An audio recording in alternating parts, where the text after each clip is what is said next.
کہ جب اس کا پروردگار اس کو آزماتا ہے کہ اسے عزت دیتا اور نعمت بخشتا ہے تو کہتا ہے کہ میرے پروردگار نے مجھے عزت بخشی،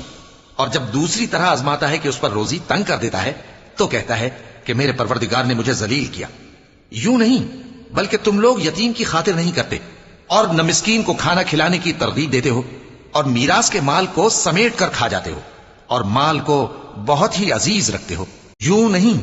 جب زمین کوٹ کوٹ کر برابر کر دی جائے گی اور تمہارا پروردگار جلوہ فرما ہوگا اور فرشتے قطار در قطار آ جائیں گے اور دوزخ اس دن سامنے لائی جائے گی، تو انسان اس دن سوچے گا، مگر اب سوچنے سے اسے فائدہ کہاں مل سکے گا۔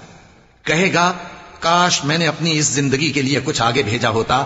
تو اس دن نہ کوئی اللہ کے عذاب کی طرح کا عذاب دے گا اور نہ کوئی اس کے جکڑنے کی طرح جکڑے گا۔ اے اطمینان والی جان، اپنے پروردگار کی طرف لوٹ چل،